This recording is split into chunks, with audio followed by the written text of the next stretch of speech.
우리 귀하고 은혜로운 찬양 감사합니다. 나날이 더 잘하시는 것 같습니다. 큰 은혜 받았습니다. 할렐루야. 하나님의 큰 사랑과 은혜가 늘 함께 하시기를 축원합니다. 벌써 11월 달이고 11월 첫째 주일입니다. 그리고 오늘은 추수감사주일로 지키게 됩니다. 어떤 성도님이 물어봅니다. 목사님, 왜 11월 첫째 주일이 추수감사주일로 지키는 겁니까? 하고 물어봅니다. 우리 집에 달력에는 11월 셋째 주일에 추수감사주일로 쓰여 있던데요. 하고 물어보십니다. 우리 이 추수감사주일을 우리가 어떻게 해서 지키게 되어졌는가 다 잘 알고 계시겠지만 잠시 먼저 말씀을 드리고자 합니다. 우리 추수감사절은 언제부터 생겼느냐? 우리가 지난 주일에 종교개혁 기념주일로 지켰습니다. 우리 종교개혁이 일어난 지가 벌써 한 500년 전에 있었던 일입니다. 이 종교개혁이 일어나고 나서 세상이 다 행복하게 살았느냐? 종교가 개혁되어져서 교회가 개혁되어져서 신앙생활도 잘하고 다 좋았느냐? 그렇지 않습니다. 이 종교개혁이 일어나고 나서 이 종교개혁 때문에 치열한 전쟁이 일어납니다. 종교전쟁이 일어나는 것입니다. 구교와 신교, 구교는 카톨릭을 이야기합니다. 이 카톨릭과 신교, 개혁교회, 개신교, 목숨 걸고 전쟁이 오랫동안 지속되어지면서 이제 점점 치열한 전쟁으로 구교와 신교가 완전히 분리되어집니다. 그런 가운데 영국에서는 그동안 이 구교 카톨릭을 믿었던 이 영국에서는 헨리 8세라든지 이런 사람들 왕들이 자기들의 결혼 문제, 재혼 문제를 이 종교계에서 반대를 하니까 영국에서는 성공회, 영국 국교회를 만들어지게 되어집니다. 그 가운데 피에 메리 여왕이라든지 이런 왕들이 다스릴 때에 서로 보복을 하면서 아주 치열하게 죽고 죽이는 전쟁 가운데 이제 영국 국교회, 영국 성공회가 만들어집니다. 근데 영국 국교는 왕실과 아주 밀접하다 보니까 이 종교가 왕실의 권력에 의해서 점점 타락되어져 갑니다. 그럴 때 영국에서는 우리가 이렇게 신앙생활을 세상 권력에 빌붙어서 하면 안 된다. 하나님의 말씀으로 돌아가자라는 그런 개혁 세력, 순수한 신앙을 회복하자라는 사람들이 나타나게 되어지는데 이들이 바로 청교도입니다. 근데 이 청교도들은 이 영국 국교회를 통해서 아주 큰 핍박을 받게 되어집니다. 그래서 이 청교도들 가운데 102명이 1620년 메이플라워 호란 배를 타고 신앙의 자유를, 종교의 핍박을 피해서 신앙의 자유를 찾아 떠나게 되어집니다. 1620년에 떠나서 9월 달에 떠나서 한 63일, 2달에 걸쳐서 도착한 곳이 지금의 미국의 신대륙에 도착을 하게 되어집니다. 이 2달을 항해하는 동안에 또 도착하니까 벌써 11월 달 겨울이 시작되어집니다. 이 겨울을 나면서 102명의 사람들 중에 절반 이상이 죽게 되어집니다. 혹독한 겨울을 겨우 지나고 나니까 절반 이상의 사람들이 죽었습니다. 이제 살아남은 사람들이 그 원주민들인 인디언들의 도움을 받아서 땅을 개간하고 씨앗을 뿌리고 옥수수를 심고 감자를 심습니다. 그러고 나서 그해 가을에 풍성한 수확을 처음으로 신대륙에서 수확을 거두게 되어집니다. 그래서 이 청교도들이 이 수확을 허락해 주신 하나님께 감사하면서 추수한 이 작물들을 하나님 앞에 내려다 놓고 하나님 앞에 예배하고 기뻐하면서 이 원주민들, 인디언들을 초청해서 큰 잔치를 열게 되어집니다. 이제 이것이 추수감사절을 지키게 된 이제 유래가 되는 것입니다. 그때가 11월 넷째 주 목요일입니다. 11월 넷째 주 목요일을 미국에서는 전통적으로 추수감사절 절기를 지키게 되면서 미국에서 제일 큰 축제 기간, 공휴일로 지키게 되어집니다. 그 추수감사절 절기가 우리나라에 들어와서 11월 넷째 주 목요일로 지키던 그 추수감사절이 우리나라에서는 11월 바로 전 셋째 주 주일로 추수감사절을 지켜왔습니다. 그런데 이제 시간이 지나면서 이 추수감사절이 우리나라의 계절과 조금 맞지 않는 부분이 있어서 우리가 추석 명절이 9월 마지막 주였던 것 같은데요. 9월 말 10월 초 이제 이렇게 추석을 지내는데 우리나라 계절과 맞지 않는 그런 문제가 있었고, 그다음에 또 11월 셋째 주에 하다 보니까 여기에 나와 있는 이런 과일이나 작물들이 그때는 조금 더 비싸고 구하기가 쉽지가 않습니다. 그리고 11월 마지막이 되면은 이제 한 달 뒤면 성탄절이고 여러 가지 좀 어려운 부분이 있어서 요즘에 많은 교회들은 10월 셋째 주나 넷째 주, 10월 말쯤에 추수감사절 주일로 많이 지키고 있습니다. 그리고 저희 교회는 이제 10월 셋째 주가 창립 감사 주일이다 보니까 우리가 연이어서 추수감사절을 지키기가 조금 어려워서 한 2주 건너뛰고 셋째 주인 11월 첫째 주일을 우리가 추수감사 주일로 지키고 있습니다. 이제 이것이 우리가 추수감사 주일을 지키게 되는 그런 이제 유래가 되어지겠고, 그보다 더 깊이 올라가면은 성경 말씀에는 이 추수감사절이 어떤 절기고 어떻게 지켜야 되는지, 그리고 추수감사절의 의미가 무엇인지를 말씀을 해주고 있습니다. 그래서 오늘 본문의 말씀을 통해서 우리가 오늘 지키는 추수감사절의 의미가 무엇이고 어떻게 지켜야 하는지를 말씀을 통해서 나누고자 합니다. 먼저 성경 말씀의 추수감사절에 대해서는 어떻게 언급을 하느냐? 오늘 읽은 13절의 말씀을 보면 너희 타작마당과 포도주 틀에 소출을 거두어 드린 후에 이래 동안 초막절을 지킬 것이요. 이게 추수감사절의 유래입니다. 타작마당과 포도주 틀에서 소출을 다 거두어 드린 후에 추수를 마친 후에 지키는 절기 초막절 또는 수장절이라고도 이야기합니다. 수장절은 우리가 추수한 곡물들을 창고에 저장하는 것을 이제 기념하는 절기가 수장절이죠. 초막절, 수장절, 다 이 추수감사절과 같은 의미를 가진 절기입니다. 성경 말씀에 유대인들에게 하나님께서 세 가지 절기를 이야기하십니다. 오늘 본문의 말씀에 무교절 7.7절 나오는데 무교절이 6월절이죠. 6월절, 무교절 같은 겁니다. 7.7절은 맥추절, 7.7절 같은 이야기입니다. 그 다음에 초막절, 수장절 같은 이야기입니다. 이 세 가지 절기를 하나님께서는 잘 지키라고 명령하셨고 그 절기를 지킬 때에 이스라엘의 모든 남자들은 하나님께 나와 보이라 그랬어요. 하나님께 나와서 보이라. 이 말은 하나님 앞에 나와서 정직하게 진실되게 예배드리라. 이렇게 말씀을 한 것입니다.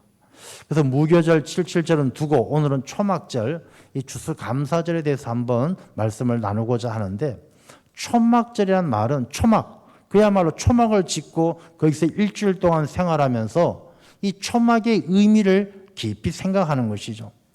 초막의 의미가 뭐냐 하면 첫 번째 의미는 이스라엘 백성들이 광야 생활을 했던 것을 그 광야 40년 동안 하나님의 은혜를 잊지 말라는 의미가 담겨져 있어요. 초막 생활을 하면서 그 광야 생활 힘들었던 때 잊지 말고 하나님의 은혜를 잘 기억하라는 것입니다. 두 번째 이 초막의 의미는 초막은 농경 생활에 필요한 것입니다. 이 유목민들은 양을 치면서 막 옮겨 다니는 사람들은 초막이 필요 없어요. 초막은 농경 생활하면서 이 이스라엘 백성들이 가나안 땅에 딱 정착을 하면서 포도 농사와 올리브 농사를 짓습니다. 그런데 포도 농사, 올리브 농사를 지으면서 그 밭을 지키려면 초막이 있어야 되는 것이죠. 우리나라도 예전에 수박서리, 아이들 동네에서 시골에 요즘은 수박서리 하면 큰일 나죠. 근데 옛날 어렸을 때는 막 수박서리 하고 또 수박밭 주인은 원두막에서 또 수박밭을 지키고 그랬던 기억이 아마 여러분들도 있으실 겁니다. 저는 이 초막하면 생각나는 게 제가 아주 중학교 때 어렸을 때 이야기입니다. 그때 송이버섯을 캐러 갔다가 아주 혼난 적이 있어요. 여러분 지금도 송이버섯이 엄청 비싸잖아요. 이 송이버섯이 하나가 뭐 요즘은 막 10만 원씩 하고 이러던데 옛날에도 굉장히 비쌌습니다. 그래서 송이가 나는 산 주인은 이 송이를 지키기 위해서 밤에 동네에서 힘 좀 쓰는 장정들을 돈 주고 사서 산 꼭대기에다가 초막을 짓고 거기서 여름 내내 산을 지키게 합니다. 그래서 누가 몰래 와서 송이버섯을 못 따가게 하려고. 저는 지키든지 말든지 꼭 따야 되겠다는 신념을 가지고 따러 간 적이 있었습니다. 따러 갔다가 그 초막을 지키는 청년들에게 걸려가지고 도망을 치다가 그때 비도 부슬부슬 오는 그런 으스스한 밤에 도망을 치다가 제가 발을 탁 디뎠는데 그 발 디딘 곳이 무덤이 무너진 곳이었어요. 무덤을 탁 밟았는데 무덤 안에서 뼈 조각이 드르르 굴러나오고 죄 짓고 살면 안 됩니다. 하여튼 그런 기억이 나는데 이 초막이라는 것은 그렇듯이 이 농경 생활에 대한 하나님의 은혜의 감사 그런 의미가 담겨져 있어요.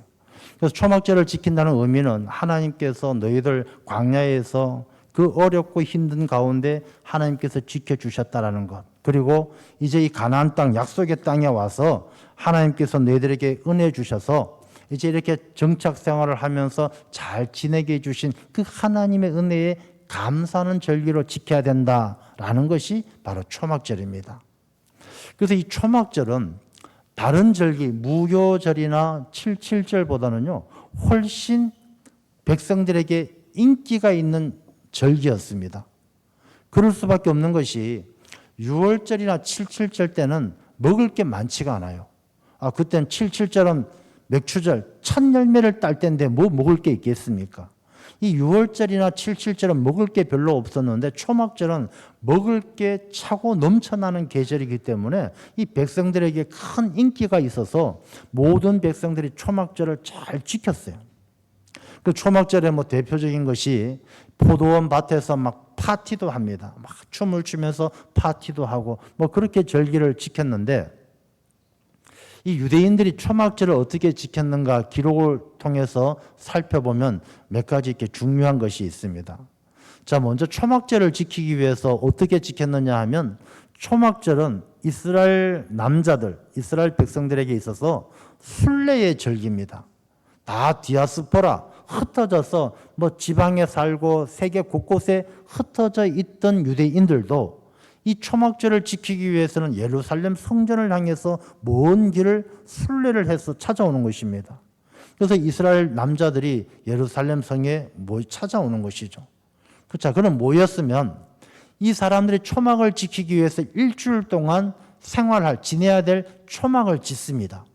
초막을 짓기 위해서는 예루살렘 성 주변에 나가서 나무 가지도 잘라오고 나무 잎퍼리도 잘라오고 해서 초막을 짓는 것입니다. 일주일 동안 생활할 수 있도록.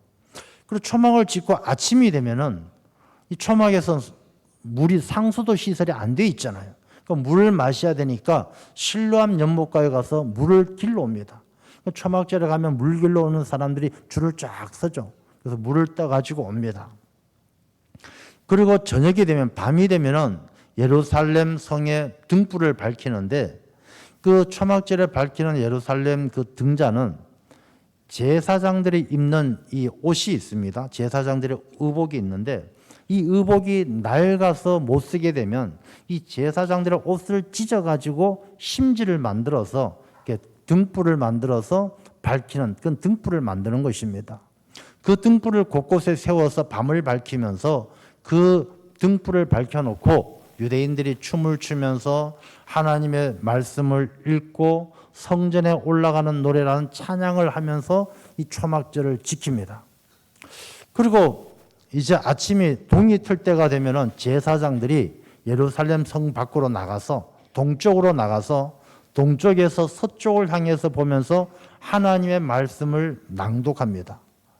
뭐 이렇게 해서 이 초막절을 지키는 것이죠. 그만큼 이 초막절은 이 유대인들에게 있어서 굉장히 귀한 절기로 지켜졌습니다.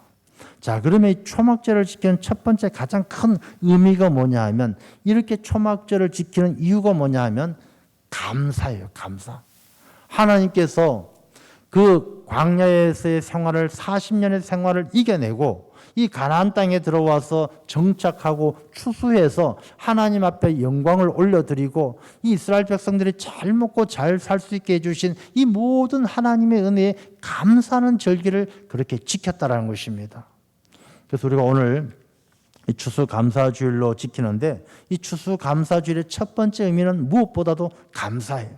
하나님께서 한 해 동안 베풀어 주신 은혜에만 감사한 것이 아니라 하나님께서 내 인생을 광야와 같이 힘들고 어려웠던 시간들 많이 있었지만 그 시간들 구비마다 하나님께서 만나와 메추리를 먹여주시면서 구름기둥 불기둥을 인도하여 주셔서 오늘 이렇게 하나님의 집에 앉아 예배할 수 있도록 우리를 여기까지 인도해 주신 하나님의 은혜에 감사드리는 절기가 되어야 할 줄로 믿습니다.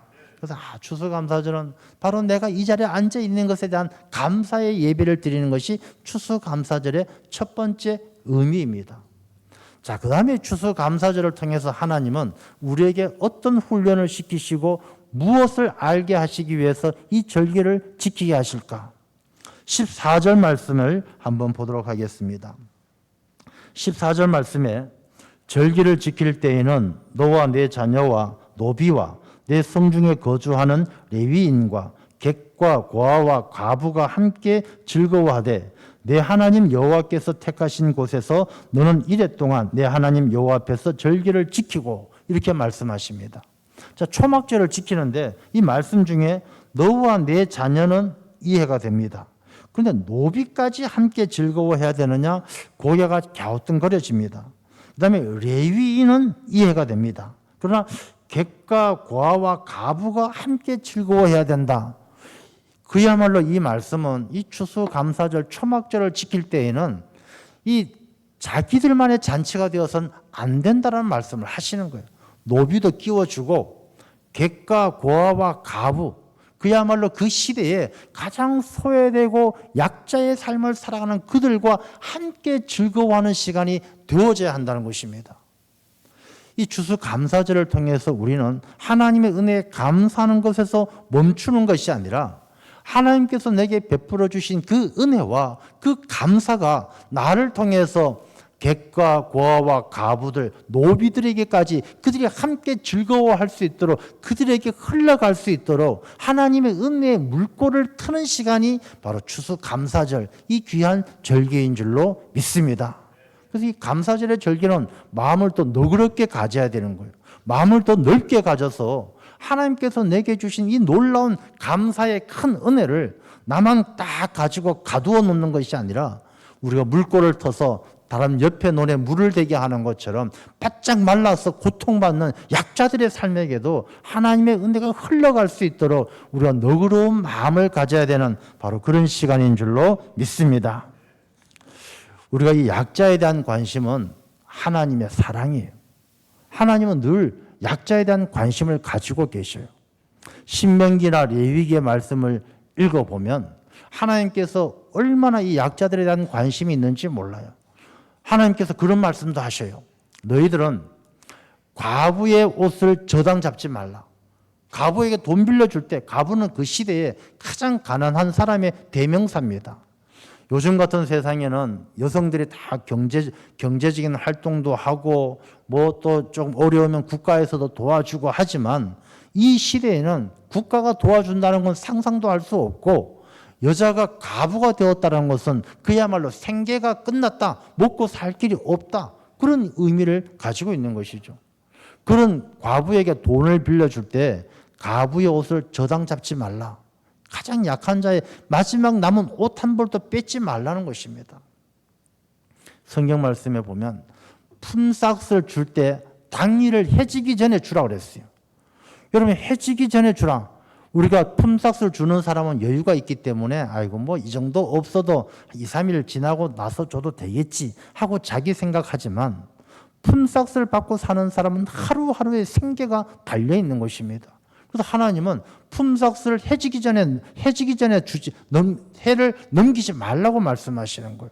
하나님께서 이 약자들에 대한 관심이 얼마나 큰지 몰라요. 레위기 7장 15절과 18절의 말씀을 한번 보도록 하겠습니다. 레위기 7장 15절에서 18절의 말씀. 자, 저 말씀을 같이 한번 읽어보도록 하겠습니다. 시작.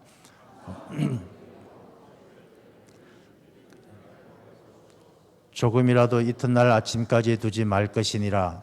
그러나 그의 예물의 제물이 서원이나 자원하는 것이면 그 제물을 드린 날에 먹을 것이요 그 남은 것은 이튿날에도 먹되 그 제물의 고기가 셋째 날까지 남았으면 불사를 지니 만일 그 하목 제물의 고기를 셋째 날에 조금이라도 먹으면 그 제사는 기쁘게 받아들여지지 않을 것이라.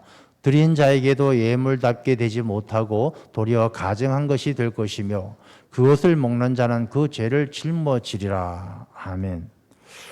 저 말씀이 좀 뭔가 이상하지 않습니까? 아니, 우리가 제물을 드려서 그날 다 먹지 못하면 하루 정도 지나서 이튿날에 먹을 수도 있는 것이고 또 그 양이 많으면 3일째 되는 날에도 먹을 수 있을 것인데 이튿날에 먹지 말고 그다음에 자원하거나 서원하는 제물은 3일째까지 놔두면 차라리 다 불살라 없애버리고 그거 먹기만 먹으면 너는 죄를 짊어질 것이다. 이렇게 말씀하는 것입니다.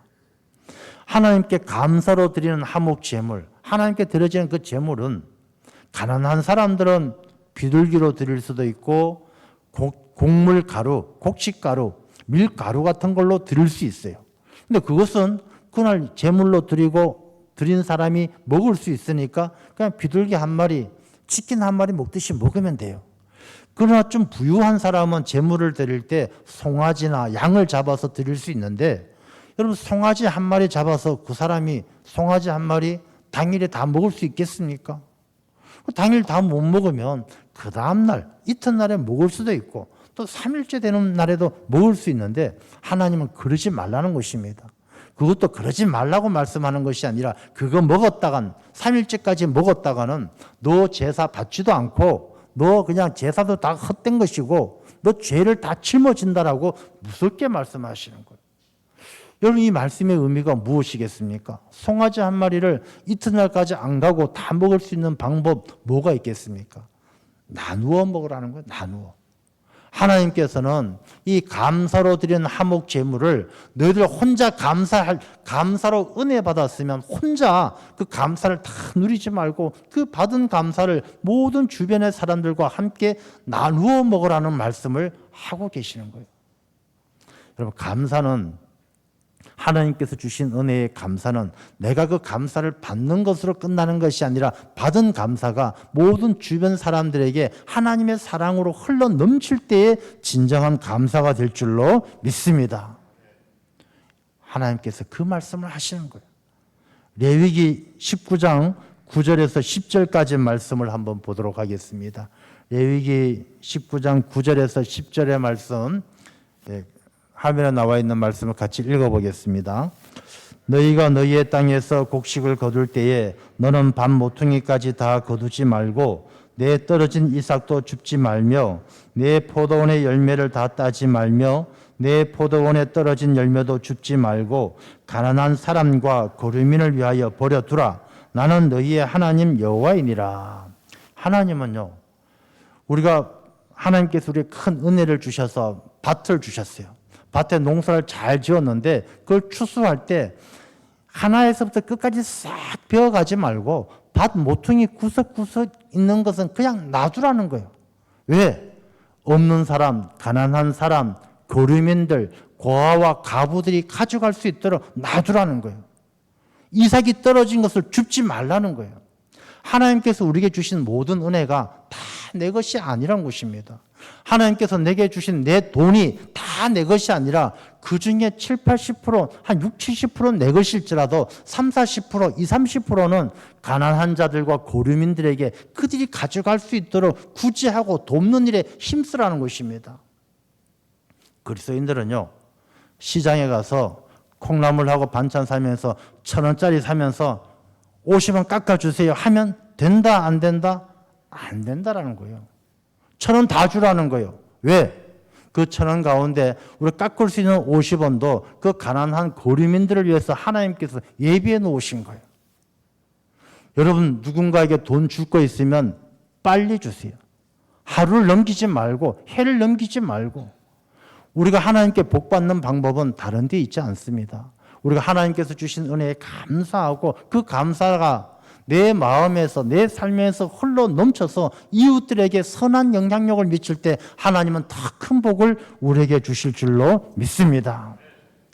하나님께서 주셨다고 다 내 것이 아니에요. 여러분, 우리에게 주신 물질이나 우리에게 주신 시간이나 내게 주신 건강이나 건강을 주셨으면 건강 주신 가운데 한 20, 30%는 남들을 위해서 봉사하고 섬기는 데 쓰셔야 되는 거예요. 하나님께서 내게 시간을 주셨으면 시간을 싹 다 나를 위해서만 쓰는 것이 아니라 내 모퉁이에 있는 것은 그냥 두라고 말씀하신 것처럼 떨어진 이삭을 줍지 말라고 하는 것처럼 내 시간의 일부는 우리 주변에 있는 소외되고 약한 자들의 삶을 위해서 쓸 수 있는 사람이 돼야 한다는 것입니다. 이 추수감사절에 우리에게 그런 귀한 의미를 생각하게 하시는 거예요. 동물학자가 아프리카 케냐에 가서 동물을 연구했는데 원숭이하고 사람하고 차이점이 뭐냐, 같은 점이 뭐냐 연구했어요. 다 비슷하고 차이점도 많지만 가장 특별한 게 하나 있어요. 아무리 사람을 닮은 동물이라도 동물은 약육강식이에요. 약한 자를 위해서 배려하지 않아요. 약하면 잡아먹고 강한 자만이 살아남는 게 동물이에요. 그런데 유일하게 사람만이 약한 자를 배려하고 약한 자를 도울 수 있는 존재가 사람이에요. 왜? 하나님의 형상을 닮아 지음 받았으니까. 그래서 우리가 이 추수감사절을 지키면서 약한 자들을 돌보고 약한 자들을 생각할 수 있는 사람이 되어야 할 줄로 믿습니다. 그 다음에 추수감사절의 의미가 뭐냐 하면 유대인들은요, 추수감사절에 읽었던 성경책이 있어요. 뭐냐 하면 전도서입니다. 전도서가 어떤 내용입니까? 헛되고 헛되니 다 헛되다. 모든 것이 때가 있다. 인생에 대해서 깊은 통찰이 담겨 있는 게 전도서예요. 전도서 12장 마지막 말씀이 어떤 말씀입니까? 사람의 본분에 대해서 말씀하시요. 여호와를 경외하고 말씀을 지켜 행하라. 이것이 사람의 본분이니라. 유대인들은 초막절을 지키면서 전도서를 읽으면서 사람의 본분을 생각하는 거예요. 어떻게 살까? 그리고 전도서 12장 마지막에 보면 마지막 하나님 앞에 서게 될 때에 너 행위를 보시고 선악간에 심판하실 것이다. 이 초막절을 지키면서 이 유대인들은 마지막 하나님 앞에 서게 될 내 삶의 모습이 알복일까 쭉정일까 그걸 깊이 돌아봤다라는 거예요. 그 추수감사절 지키는 우리가 얼씨구나 좋다 하고 기뻐만 할 것이 아니라 우리가 이렇게 좋은 강단에 얼마나 귀한 이 추수한 수확물을 갖다 놓았습니까? 근데 이걸 아무거나 갖다 놓은 게 아니에요. 배추도 돌아다니면서 제일 좋은 거 갖다 놓은 거예요. 귤도 제일 좋은 거 갖다 놓은 거예요. 여러분, 추수감사절은 내가 나중에 죽어서 내가 이 땅을 떠나서 하나님 앞에 서게 될 때에 내가 하나님 앞에 드려지는 알곡과 같은 삶을 살고 있는가, 아니면 하나님 앞에 드려지지 못하고 버림받는 쭉쟁이 같은 삶을 살고 있는가 돌아보는 시간 되어야 할 줄로 믿습니다. 그래서 이 추수감사절은 우리가 마태복음에도 그런 말씀 많이 나와요. 마태복음에도 양과 염소를 분리하는데 이 복 받는 사람은 어떤 사람이냐, 저주 받는 사람은 어떤 사람이냐, 그 말씀 가운데 그렇게 나와요. 여러분, 복 받는 마지막 때 택함 받는 사람은요, 약한 자들 도와주는 사람, 헐벗은 자를 입혀주고 목마를 때 물을 주고 배고플 때 먹을 것을 준 사람, 하나님께서 축복해 주시고 마지막 때 하나님 나라를 상속받을 자라고 말씀하셔요. 그리고 저주받을 자들은 누구냐? 남들 배고플 때 외면하고 남들 헐벗었을 때 외면하고 그런 사람은 저주받을 자라고 말씀을 하시는 거예요. 여러분, 우리가 살아가면서 이 추수감사주일 이 좋은 날에 하나님께서 내게 주신 큰 은혜를 생각하면서 우리 주변에 외롭고 힘들고 약한 자의 삶을 살아가는 그들이 내 눈에 들어오고 그들에게 내 마음이 열려서 먼저 손을 내밀 수 있다면 그 사람은 지극히 작은 자를 주님을 섬기듯이 섬기는 알곡과 같은 삶을 살아가는 것입니다. 그런데 내게 주신 많은 은혜에 감사하고 기뻐하면서 도무지 주변에 어렵고 힘든 사람들이 눈에 들어오지 않아요. 헐벗은 사람도 안 보이고 목마른 사람도 안 보이고 그냥 나만 잘 먹고 잘 사는 게 행복해요.